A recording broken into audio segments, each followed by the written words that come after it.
Supreme Court के bench of justices Arvind Kumar and P V Varale ने Sonam Wangchuck case hearing में अब एक ऐसा सवाल उठाया है जो सिर्फ एक एक्टिविस्ट के डिटेंशन का सवाल नहीं है, बल्कि इंडिया के कॉन्स्टिट्यूशन के दिल पर सीधा सवाल है। बेंच ने सीधे सीधे पूछ दिया whether the materials shown in the detention order had actually been furnished to him। और ये सिंपल लगने वाला सवाल एक्चुअली बहुत बड़ा कॉन्स्टिट्यूशनल टेस्ट है। क्या सोनम वांगचुक की डिटेंशन नेशनल सिक्योरिटी एक्ट के अंदर लीगल है या फिर प्रिवेंटिव डिटेंशन के नाम पर कॉन्स्टिट्यूशनल सेफगार्ड को बाईपास किया गया है? कोर्ट का टोन क्लियर था, ये रूटीन हियरिंग नहीं है, ये state power versus citizen liberty का डायरेक्ट कन्फ्रंटेशन है। अब इस पूरी कहानी को समझने के लिए पहले एक बेसिक चीज समझना होगा। Hello law lovers and justice seekers, welcome to Law Chakra. हम आपके लिए लेकर आए हैं कुछ बहुत ही exclusive. Introducing Law Chakra prime membership, जो आपको देगा exclusive access like never before. बनिए लॉ चक्रा की प्राइम मेंबर और अनलॉक कीजिए full potential of legal knowledge. अभी ज्वाइन कीजिए। सोनम वांगचुक कोई ऑर्डिनरी इंडिविजुअल नहीं है।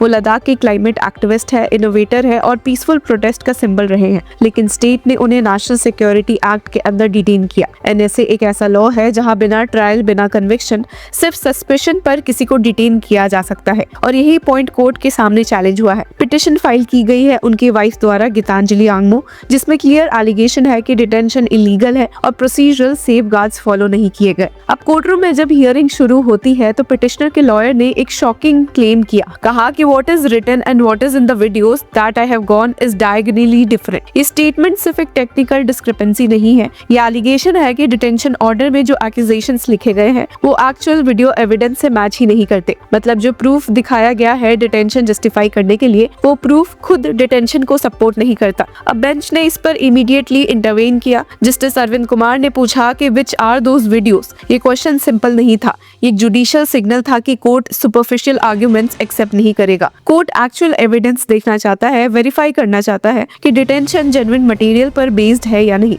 अब पिटिशनर के काउंसिल ने फर्दर क्लैरिफाई किया, what is written is different and what is in the videos completely different. Serious allegation है, और अगर डिटेंशन ऑर्डर का फाउंडेशन ही क्वेश्चनेबल है तो पूरा डिटेंशन इलीगल हो सकता है। प्रिवेंटिव डिटेंशन का लॉ ऑलरेडी कंट्रोवर्शियल है, क्योंकि ये फ्यूचर सस्पेशन पर बेस्ड होता है, नॉट पास्ट कन्विक्शन, और अगर सस्पेशन का बेस ही फ्लॉड हो तो डिटेंशन आर्बिट्ररी बन जाता है। पिटिशनर ने ये भी आर्ग्यू किया कि सोनम वांगचुक का कंडक्ट एक्चुअली पीसफुल था। काउंसिल ने कोर्ट को रिमाइंड किया कि he said, no we are a non violent country, this is not to defeat our purpose, we have to go the Gandhian way. ये लाइन बहुत ही इंपॉर्टेंट है, क्योंकि एनएसए का जस्टिफिकेशन तब स्ट्रांग होता है जब पर्सन वायलेंस प्रमोट करे या पब्लिक ऑर्डर डिस्टर्ब करे। लेकिन अगर एक्टिविस्ट खुद गांधीयन नॉन वायलेंस की बात कर रहा है तो डिटेंशन का जस्टिफिकेशन वीक हो जाता है। अब पिटिशनर ने कोर्ट को ये भी बताया कि डिटेंशन के जस्ट कुछ दिन पहले वांगचुक विपासना मेडिटेशन कर रहे थे और पीसफुल सिंबॉलिक एक्टिविटीज में इन्वॉल्व थे। ये नैरेटिव बिल्ड करता है कि एक्टिविस्ट का इंटेंट पीसफुल था, नॉट वायलेंट।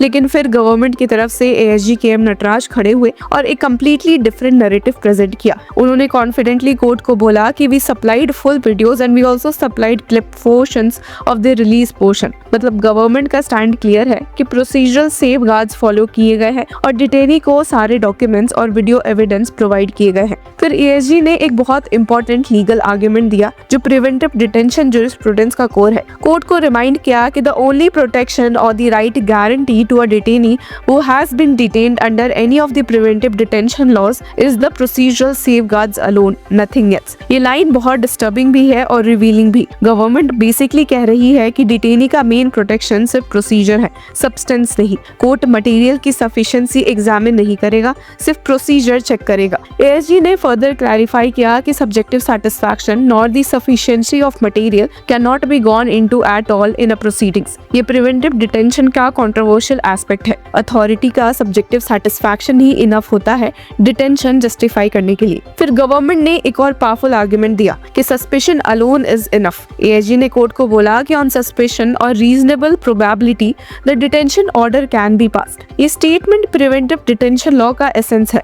प्रूफ रिक्वायर्ड नहीं है, सस्पेशन सफिशिएंट है। अब गवर्नमेंट ने ये भी क्लेम किया कि प्रोटेस्ट वायलेंट हो गए थे। एएसजी ने कोर्ट को बताया कि government offices and private property were burned, security personal on duty were attacked. ये आर्ग्यूमेंट डिटेंशन जस्टिफाई करने के लिए दिया गया। गवर्नमेंट का नैरेटिव है कि डिटेंशन पब्लिक ऑर्डर मेंटेन करने के लिए नेसेसरी था। और फिर एएसजी ने एक एक्सट्रीमली सिग्निफिकेंट लीगल असर्शन किया कि even one statement of the detenu reasonably led the authority to suspect that it contributed to the violence in that particular area, that single ground is sufficient to sustain the order. ये preventive detention law का सबसे controversial aspect है। एक single statement अगर authority को suspect करने का reason देता है तो डिटेंशन जस्टिफाई कर सकता है। अब गवर्नमेंट ने ये भी आर्ग्यू किया कि डिटेंशन का इफेक्ट पॉजिटिव रहा। एएसजी ने कोर्ट को बताया कि immediately after the detention, the complete agitation and the violence has come to control। मतलब गवर्नमेंट का क्लेम है कि डिटेंशन जस्टिफाइड था क्योंकि पीस रिस्टोर हो गया।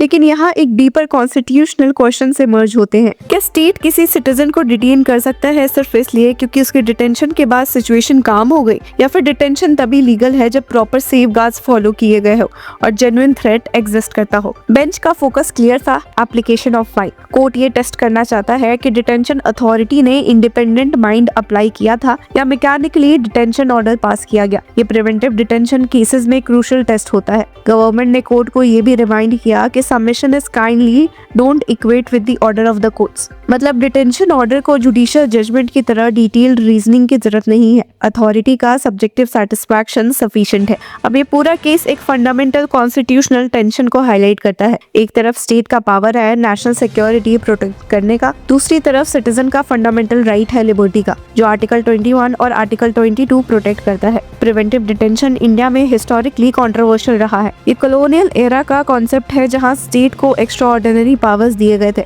डिसेंट कंट्रोल करने के लिए। कॉन्स्टिट्यूशन फ्रेमर्स ने भी इसको रिलक्टेंटली अलाउ किया, लेकिन प्रोसीजरल सेफगार्ड्स के साथ। और अब सुप्रीम कोर्ट के सामने एग्जैक्टली यही क्वेश्चन है कि क्या प्रोसीजरल सेफगार्ड्स जेन्युइनली फॉलो किए गए या फिर प्रिवेंटिव डिटेंशन का यूज आर्बिट्रेरी मैनर में किया गया। ये केस सिर्फ सोनम वांगचुक की डिटेंशन का नहीं है। ये केस प्रिवेंटिव डिटेंशन लॉ के स्कोप और लिमिट्स डिफाइन करेगा। ये डिसाइड करेगा कि सस्पेंशन कितना सफिशिएंट है लिबर्टी रिस्ट्रिक्ट करने के लिए। और सबसे इम्पोर्टेंट क्वेश्चन जो कोर्ट इनडायरेक्टली रेज कर रहा है वो ये है कि क्या नेशनल सिक्योरिटी के नाम पर इंडिविजुअल लिबर्टी सैक्रिफाइस की जा सकती है विदाउट स्ट्रिक्ट कॉन्स्टिट्यूशनल स्क्रूटनी। अब मैटर नेक्स्ट हियरिंग के लिए लिस्टेड है, जहां पिटिशनर गवर्नमेंट के आर्गुमेंट्स का डिटेल्ड रिजॉइंडर फाइल करेगा। अब देखना ये होगा कि कोर्ट स्टेट के सब्जेक्टिव सेटिस्फैक्शन को अपहोल्ड करता है या सिटीजन के लिबर्टी को प्रायोरिटाइज करता है। तो व्यूअर्स, इस पूरे मुद्दे पर आपकी क्या राय है? Do let us know in the comment section. Until then keep following law चक्र।